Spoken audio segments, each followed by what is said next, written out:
menakar oligarki politik seorang JK. Sosok yang satu ini menjadi luar biasa dalam berbagai era kekuasaan. Mengawali kiprah politik berlatar belakang pengusaha ibarat botol dan tutupnya. Politik dan bisnis satu paket untuk bertahan dalam tampilan elegan.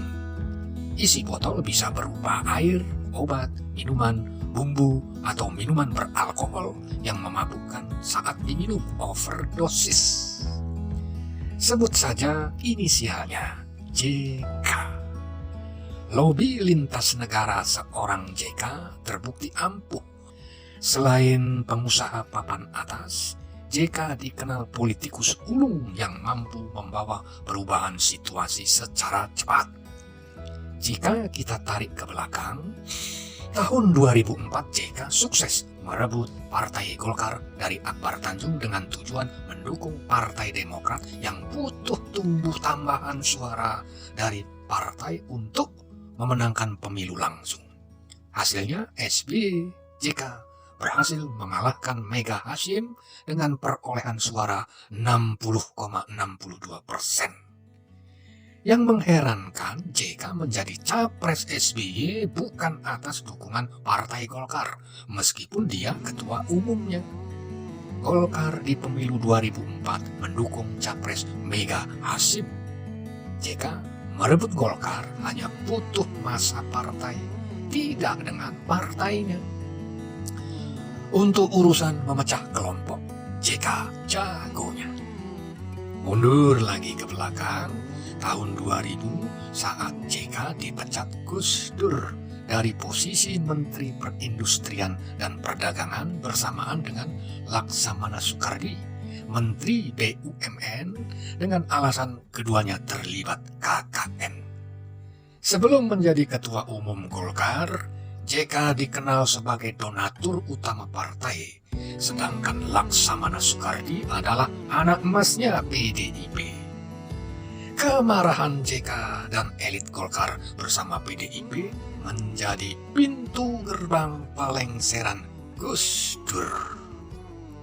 Untuk urusan lobi lintas partai, JK terkenal piawai. Kemudian di tahun 2009 saat Wapres, JK yang tetap syarat KKN cantiknya menyiratkan menjadi orang nomor 2 yang beraroma nomor 1. Dalam iklan kampanye Golkar untuk pemilu, JK berakting membuka kancing lengan baju, mengucapkan kalimat tantangan, lebih cepat, lebih baik. SBY yang kala itu dikonotasikan lamban, merasakan ancaman terselubung dari wakilnya. Ambisi JK menjadi nomor 1 memaksa SBY mendepaknya dari Wapres pada Pilpres 2009. Alhasil, SBY Budiono berhasil mengalahkan dua pasangan, Mega Prabowo dan JK Wiranto, dengan 60,8% suara.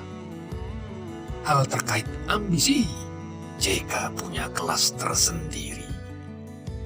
Pada pemilu 2014 menjadi momen JK berkibar kembali saat berperan memecah kongsi Mega Prabowo. Sakit hati Mega yang dikhianati Menkonya saat SBY berkuasa 2 periode membuat Wapres JK ikut dijauhi. JK yang kemudian selepas 2009 dibuang SBY lebih cenderung merapat ke Prabowo saat mengusulkan nama Jokowi pada Pilkada Daerah Khusus Ibu Kota DKI. Masih ingat mengapa Prabowo enggan hadir pada pelantikan Gubernur DKI Jokowi Ahok? JK menyimpan agenda tersembunyi menjadikan Jokowi sebagai pesaing Mega dalam Pilpres 2014. Bagi Prabowo yang lagi naik daun, mengalahkan Mega pada 2014 lebih mudah dibanding Jokowi. Jika Mega maju Pilpres 2014, maka paslon Prabowo JK menjadi ancaman serius bagi Mega, entah siapapun pasangannya. Mega butuh dukungan partai lain sekelas Golkar jika ingin memenangkan pemilu 2014. Skenario Golkar memaksa Mega menuruti niatan JK, merelakan Jokowi JK maju demi mengalahkan potensi kemenangan jika terwujud pasangan Prabowo JK. Untuk strategi pengkhianatan politik, JK lah sutradaranya. JK yang kemudian terganjal di Mahkamah Konstitusi terkait Undang-Undang Pemilu membuatnya tak bisa lagi mendampingi Jokowi di periode kedua. JK yang kini sedang menyiapkan skenario baru bagaimana 2024 gurita politik JK bisa memenangkan Pilpres. Memulangkan Rizik tidak sekedar dilihat euforianya. JK sedang menguji kesolidan masa Islam jika nantinya akan disatukan untuk mendukung Capres 2024. Menjauhkan Jokowi dari masa Islam garis keras menjadi strategi awal yang cerdas.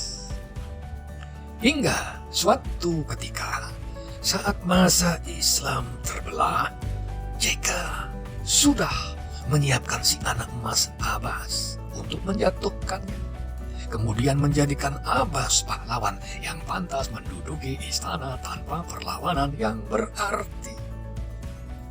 Begitulah jaringan oligarki politik yang dimiliki JK, mencengkeram sejak reformasi 98. Tangan dinginnya berhasil membuat Indonesia pasang surut selama 22 tahun.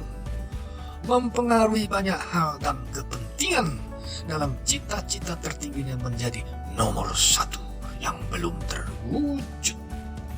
Usia boleh uzur, namun mengamankan gerbong menjadi tanggung jawabnya setiap detik.